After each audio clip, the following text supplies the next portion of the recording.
आज का हमारा जो फ़र्स्ट लेक्चर है बाब नंबर 1 कुरान का तारुफ़। आज हम पढ़ेंगे कि कुरान का तारुफ़ क्या है, कुरान का लुग़वी व इस्तिलाही मफ़हूम क्या है। फिर हम ये देखेंगे कि कुरान का नुज़ूल जो है वो किस तरीके से हुआ, तो वही की तारीफ़, उसकी अक़साम, उसकी सूरतें हम पढ़ेंगे। फिर कुरान पाक को 2 अदवार में तकसीम किया गया, मक्की दौर का अलहदा है और मदनी दौर अलहदा है। इस पर इंशाअल्लाह गुफ्तगू होगी। आयत किसे कहते हैं, सूरत किसे कहते हैं, इसका मानी व मफ़हूम भी आपके सामने पेश होगा। इसी तरह मक्की और मदनी सूरतों की ख़ुसूसियात, फिर कुरान मजीद की तरतीब के हवाले से, और इसी तरह मज़ीद इसमें इंशाअल्लाह आपके आज के लेक्चर में आपको मालूमात दी जाएंगी। उम्मीद करता हूँ कि आज का लेक्चर इंशाअल्लाह आपके लिए सूदमंद साबित होगा। तो कुरान पाक, कुरान मजीद तमाम बनी नौ इंसान के लिए ता क़यामत पयाम रुश्द व हिदायत है। याद रखिएगा कि जिस तरह नबी अलैहिस्सलातु वस्सलाम ख़ातमुल अंबिया व रसूल है, इसी तरह कुरान पाक भी आखिरी किताब है। कुरान पाक मुकम्मल एक ज़ाब्ता हयात है। इसके अंदर मुकम्मल अल्लाह पाक ने अपने क़वानीन को बयान किया, अपनी तमाम जो इंसान से मुताल्लिक़ा या जमादात, नबातात या दूसरी चीज़ों से मुताल्लिक़ा अपनी कायनात के मुताल्लिक़ जितनी चीज़ें थीं, अल्लाह ने उसको डिस्कस किया और हम तक पहुँचाया नबी अलैहिस्सलातु वस्सलाम के ज़रिए। तो कुरान मजीद के अंदर सबसे पहले तो हम इसका माना पढ़ेंगे कि कुरान किसे कहते हैं, यानी ये लुग़वी एतबार से इसका माना क्या है। तो जानना चाहिए कि लुग़वी एतबार से कुरान का जो लुग़वी माना है वो है क़राअ से मुश्तक़ है। ये लफ्ज़ है क़राअ अरबी में। इसका माना होता है पढ़ना किसी चीज़ को। तो कुरान का माना है बार बार पढ़ी जाने वाली किताब, बार बार पढ़ी जाने वाली किताब, जिसकी तिलावत बहुत ज़्यादा हो रही हो, उसको कुरान कहा जाता है। तो इस्तिलाही मफ़हूम के अंदर हम ये कह सकते हैं कि अल्लाह ताला का वो कलाम जो मुहम्मद रसूलुल्लाह सल्लल्लाहु अलैहि वसल्लम पर नाजिल हुआ, मसाहिफ़ में लिखा गया और आप सल्लल्लाहु अलैहि वसल्लम से बग़ैर किसी शुबा के तवातुरन मनक़ूल है, उसको कुरान मजीद कहा जाता है। ये नहीं है कि जनाब कहीं से कोई हिस्सा डाल दिया कहीं से, जैसे कि बाकी किताबों में है, यहूदी और नसरानियों की किताबों के अंदर हम देख लें, उसमें अमेंडमेंट है, बहुत ज़्यादा तब्दीली है। लेकिन कुरान पाक वाहिद किताब है कि जिसमें बिल्कुल कोई तब्दीली नहीं। इस पर बारहा मुस्तशरिकीन ने कलाम किया, लेकिन वो अपने इस कलाम के अंदर, अपने इस गुफ्तगू में कहीं पर भी कामयाब ना हो सके। तीसरी चीज़ हम पढ़ेंगे वही की तारीफ़ और उसकी अक़साम। वही किसको कहते हैं? देखें, वही जो ज़ाहिरी बात है, इसको समझना बहुत ज़रूरी है। कुरान को समझने से पहले हमें वही के अंदर, वही के हवाले से जब तक इल्म नहीं होगा, हम कुरान को सही मानों में नहीं समझ सकते। वही के लुग़वी माना है खुफिया या लतीफ़ इशारे को कहते हैं, जो दिल के अंदर किसी चीज़ को डाला जाता है, इसको खुफिया इशारा या लतीफ़ गुफ्तगू कहते हैं। दूसरी बात जो इसकी इस्तिलाही तारीफ़ है वो ये है, इसके 2 तारीफ़ें हैं, इसके हवाले से मैं अर्ज़ करता चलूँगा कि शरई इस्तिलाह में वही ख़ास उस ज़रिए ग़ैबी का नाम है जिसके ज़रिए गौर व फ़िक्र और तजर्बा इस्तिदलाल के बग़ैर ख़ास अल्लाह ताला की तरफ से उसके फ़ज़ल व लुत्फ़ ख़ास से किसी नबी को कोई ख़ास इल्म हासिल होता है, उसको वही कहते हैं। हम ये डेफिनेशन जो है ऑटोमेटिकली काफ़ी टफ़ है, तो इसमें एक बिल्कुल ही आसान सी जो है वो मैं आपको बताता चलूँ कि वो यही है कि वही वो कलमा इलाही है जो जिब्रील अमीन अलैहिस्सलातु वस्सलाम किसी नबी पर लेकर आते थे, उसको वही कहते हैं। वही की जो अक़साम है बुनियादी तौर पर 2 किस्में हैं। एक वही मतलूब है और दूसरा वही गैर मतलूब है। ये याद रखिएगा, इसको मतलूब पढ़ते हैं और इसको गैर मतलूब पढ़ते हैं, मतलू नहीं पढ़ेंगे। ये बहुत हमारे यहाँ कामन एक चीज़ होती है। जैसे मैंने जो है एक लेक्चर में ये भी कहा कि हज़रत अब्दुल्ला बिन अम्र है, अब्दुल्ला बिन उम्र नहीं है। बहुत सारे अहबाब जो है इसको उम्र पढ़ देते हैं। भाई उम्र का ताल्लुक़ अरबी के साथ नहीं, याद रखिएगा। तो वही मतलूब और गैर मतलूब से क्या मुराद है? बहुत आसान सी डेफिनेशन है। मतलूब कहते हैं जो पढ़ी जानी, जिसकी तलावत का हुक्म दिया गया हो, बार बार तलावत का हुक्म, तो वो कुरान पाक है। और गैर मतलूब वो वही है जो नबी अलैहिस्सलातु वस्सलाम पर नाजिल हुई लेकिन वो कुरान नहीं था।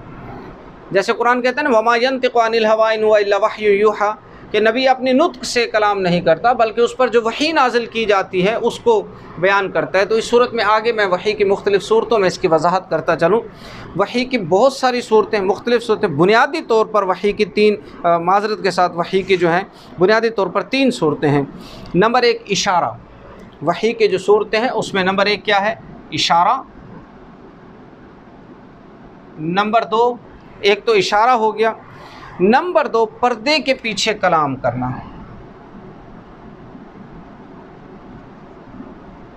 पीछे कलाम करना, और नंबर 3 जो है किसी चीज़ का अल्लाह पाक जो है फरिश्ते के ज़रिए भेजना, फरिश्ते के ज़रिए भेजना। माज़रत से चले इसको समझ लीजिएगा बहरहाल खुद ही। ये बुनियादी तौर पर इसकी 3 सूरतें हैं, लेकिन इशारे के अंदर मज़ीद आगे 3 सूरतें हैं। तो इस तरह कुल अगर मिलाकर देखा जाए तो 5 या 6 सूरतें इसकी बनती हैं। हम इसकी तरफ, इसकी वजाहत की तरफ थोड़े से आएंगे कि पहली सूरत जिसे इशारा कहा गया है, हदीस से मुबारका में इसकी मज़ीद आगे 3 जो सूरतें हैं उनमें वो क्या है? पहली बात है घंटी की तरह आवाज़। क्या चीज़ बयान की? कि घंटी की तरह आवाज़, इसको कहते हैं सलसलातुल जर्स, घंटी की तरह आवाज़ का, ऐसे टन टन टन टन टन इस तरह बारीक सी आवाज़ आती थी। नबी अलैहिस्सलाम ने फरमाया कि हर मर्तबा फ़रिश्ता आता है, बाज़ दफ़ा घंटी की आवाज़ सुनाई देती है, ये वही उस वक्त ख़त्म होती है जब मैं उसे याद कर चुका होता हूँ, ये वही मुझ पर सबसे ज़्यादा सख्त मालूम होती है। तो ये पहली इशारे की सूरत में पहली घंटी की आवाज़ है। नंबर 2 है इल्हाम, जिसको हम कहते हैं, दूसरी चीज़ है इल्हाम, उसको सलसलातुल जर्स कहा गया, दूसरी को इल्हाम कहते हैं। इल्हाम किसको कहते हैं? कि इस सूरत में अल्फाज नाजिल नहीं होते बल्कि एक पूरा मफ़हूम अल्लाह पाक दिल में उतार देते हैं। अल्फाज नबी अलैहिस्सलाम के अपने होते हैं, तो उसको हम वही गैर मतलूब कहते हैं, इसको इल्हाम की सूरत में। तो इसको ये दूसरी सूरत होगी। तीसरी सूरत जिसका अल्लाह पाक ने ख़ुद भी कुरान पाक ने फरमाया इल्हाम के अंदर, वह औहैना इला उम्मी मूसा अन अर्ज़िई। अब उम्मी मूसा जो है, यानी मूसा अलैहिस्सलाम की जो वालिदा हैं वो नबी नहीं थी, इसलिए उनके अंदर इल्हाम की सूरत में दिल में डाला गया कि आप जो है इनको दूध पिलाएं। तो इसी तरह दूसरी मैंने आयत अभी पढ़ी, वमा यंतिक़ु अनिल हवा इन हुवा इल्ला वह्युन यूहा, ये भी इस चीज़ की दलील है। तीसरी किस्म है रुइया सादिक़ा, यानी सच्चे ख्वाब। रुइया सादिक़ा यानी सच्चे ख्वाब। इससे मुराद क्या है?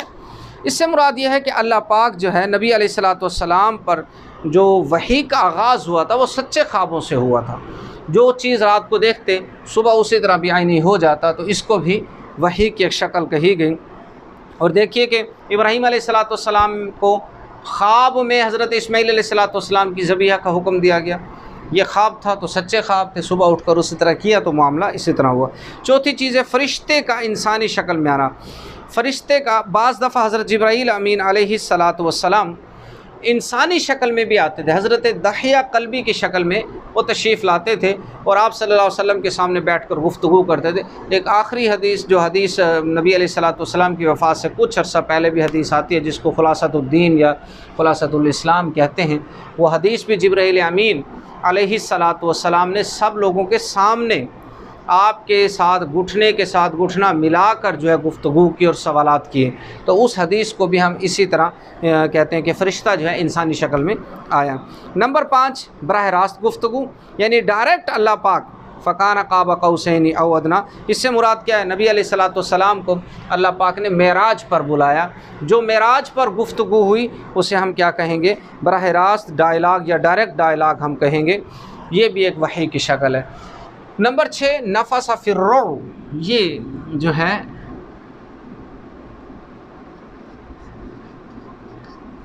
फ़िर्रूह, इसका क्या माना है? इसका माना यह है कि वही का एक तरीका यही है कि जिब्राईल अलैहिस्सलाम किसी भी शक्ल में सामने आए बग़ैर आप सल्लल्लाहु अलैहि वसल्लम के क़ल्ब अतहर में कोई बात इल्क़ा फरमा देते थे। उसको नफ़सा फ़िर्रूह कहते हैं। सामने नहीं आता, बिल्कुल उसको देखना नहीं है, यानी कि आप सल्लम जो है उनको देख नहीं पाते थे। आते थे जिब्राईल अमीन बग़ैर किसी शक्ल में आप सल्लल्लाहु अलैहि वसल्लम के दिल मुबारक पर, दिल अतहर पर जो है कोई चीज़ इल्क़ा कर देते थे, जो भी आयात या आयात होती या जो भी कलाम होता, तो आप सल्लल्लाहु अलैहि वसल्लम उसको याद फरमा लेते। हम आगे चलते हैं मक्की और मदनी दौर। सबसे पहले तो ये याद रखिएगा कि कुरान पाक जो नाजिल हुआ 21 रमज़ान मुबारक को, 17 रमज़ान मुबारक को ये नाजिल हुआ। 41 नबवी को ये इसका नुज़ूल शुरू हुआ और आप सल्लल्लाहु अलैहि वसल्लम उस वक्त तहनीस फरमाते थे। तहनीस किसको कहते हैं ये मैं लिख रहा हूँ ताकि आपको याद रहे। तहनीस अंबिया को, मैंने अभी थोड़ी देर पहले वही के अंदर ये गुफ्तगू की कि जो है नबी अलैहिस्सलातु वस्सलाम पर जो वही नाजिल होती थी सच्चे ख्वाबों की सूरत में होती थी।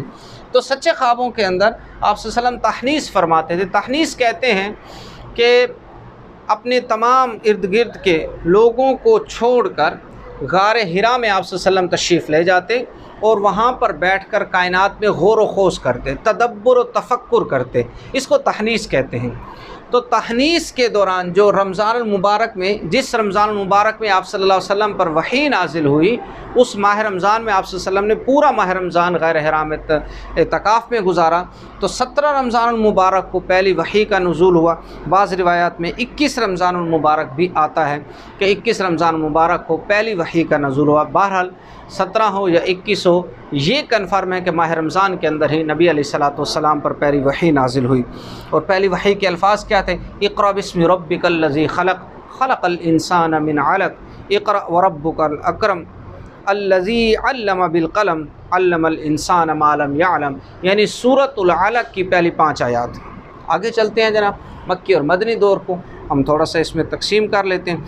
मक्की दौर ये 12 साल 5 माह और 12 दिन पर मुश्तमिल है। आगाज़ वही से हिजरत मदीना तक का दौर कुरान हकीम का मक्की दौर कहलाता है। मदनी दौर ये अरसा 9 साल 9 माह और 9 दिन पर मुश्तमिल है। इसका आगाज़ 1 रबीउल अव्वल 54 सने विलादत नबवी और 9 ज़िलहज्जा 63 विलादत नबवी और बामुताबिक 10 हिजरी पर यह ख़त्म हुआ। और इस अरसे में कुरान पाक का जो हिस्सा भी नाजिल हुआ वो मदनी दौर कहलाता है। यानी हजरत मदीना के बाद नाजिल होने वाले पुरानी हिस्से को मदनी दौर कहते हैं। खा वो मक्का में नाजिल हो या मदीना में, दोनों सूरतों में उसको मदनी दौर ही कहेंगे। आगे चलते हैं। आयत और सूरत का क्या माना है? आयत कहते हैं निशानी को, अलामत को, और इसी तरह आयत की जो जमा है वो आयात कहलाती है। एक जब आयात जो है वो फ़िक्रा जब बनता है तो उस पूरे फ़िक्रे को, और बहुत सारी जब आयात इकट्ठी होती हैं तो उनको हम सूरत का नाम देते हैं। जो इस हवाले से मैं थोड़ा सा एक और भी आपके जो है तादाद इसमें इजाफ़ा करता चलूँ इल्म में, कि जो कुरान पाक की कुल तादाद हैं कमोबेश 32,000, बल्कि नहीं 3,23,760 हैं। माज़रत के साथ 3,23,760 आयात हैं। कुल अल्फाज हरूफ हैं, कुल अल्फाज हैं 86,430। कुल आयात हैं 6,236। कुरान पाक की कुल सूरतें 114 हैं, जिसमें जो है 86 सूरतें जो हैं 87 सूरतें जो हैं वो मक्की हैं और 27 सूरतें जो हैं वो मदनी हैं। इसी तरह कुल पारे 30 हैं, कुल मंजिलें 7 हैं कुरान पाक की। कुरान पाक को पढ़ने के लिए आसानी के लिए इसको 7 मंजिलों में तकसीम किया गया। आगे चलते हैं जी। मक्की सूरतों की खसूसियात और मदनी की मैं चंद एक आपके सामने इसको पेश करूँगा ताकि जो है आपके इसमें जो है इल्म में इजाफ़ा हो और आपको मालूमात हासिल हों। 86 सूरतें हैं कुल मक्की। तकरीबन 13 साल का अरसा है जिस पर मुहित है कि आप सल्लल्लाहु अलैहि वसल्लम पर इस अरसे में कुरान पाक नाजिल हुआ। इन आयात की खसूसियात क्या है? एक तो ये इख्तसार मगर जामे हैं। नंबर 2, ये सूरतें ईमानियात यानी तौहीद, रिसालत और आखरत के असबात और पेशीन गोयों पर मुश्तमिल है। नंबर 3, कुरानी सजदे भी मक्की सूरतों में हैं। नंबर 4, इंसान को कायनात और अपनी ज़ात पर गौर करने की दावत मक्की सूरतों का एक ख़ास मौजू है। नंबर 6, या युहन्नास और कल्ला के अल्फाज से अल्लाह पाक ने जो है लोगों को मुखातब किया। क़ससुन नबीयीन इसमें शामिल हैं। इसके अलावा जो है बातिल अक़ायद की तरदीद और नज़रिया हक़ का इस्बात और मखासमात भी इसमें शामिल हैं। कुरान पाक की क़यामत की जो होलनाकियाँ और जहन्नुम की सख्तियाँ वो शामिल हैं। अखलाक व तमद्दुन या तहज़ीब व तमद्दुन या गुज़श्ता जितने भी उमम गुज़रे हैं उनके हालात व वाक़यात इन मक्की सूरतों में शामिल हैं। मक्की सूरतों में अल्लाह ने कस्में खाई हैं, हरूफ मुक़त्तआत भी इसमें शामिल हैं। मदनी सूरतों की गुफ्तगू, मदनी सूरतों की ख़ुसूसियात क्या हैं? ये कुल 28 हैं। मैंने उससे पहले जो है गुफ्तगू की थी। अगर 28 86 अगर हम लें मक्की तो फिर इसकी 28 बनती है, 114 कुल बन जाती हैं। मदनी सूरतें कुल कितनी हैं जनाब? मदनी सूरतों की ख़ुसूसियात, इसमें सबसे पहले जिहाद शरई क़वानीन का जो नुज़ूल है अल्लाह पाक ने मदीने में किया। उसमें फिर नमाज, कुरान, नमाज है, रोज़ा है, ज़कात है, हज है, बाकी भी तमाम जितने भी अल्लाह पाक ने जो इबादात के अहकामात हैं वो मदनी सूरतों में दिए। इसी तरह विरासत के क़वानीन हैं, जिहाद के क़वानीन हैं, जिहाद के बाद फिर क़त्ल व क़िताल के क़वानीन हैं, इसी तरह जनाब क़िसास के क़वानीन हैं, मखासमात हैं। और ये दूसरी इसकी ख़ुसूसियात ये है कि ये तवील आयात होती हैं, लंबी आयात होती हैं इनमें।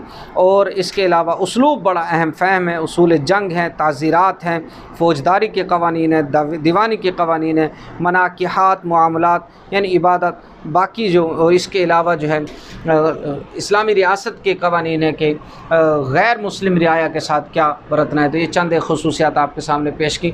अब मैं आता हूँ कुरान मजीद की तरतीब की तरफ। कुरान मजीद की दो तरतीब हैं, एक नज़ूली है जो नज़ूल के एतबार से एक तौक़ीफ़ी है, जिस वक्त कुरान की आयत नाजिल होती थी उसको तरतीब नज़ूल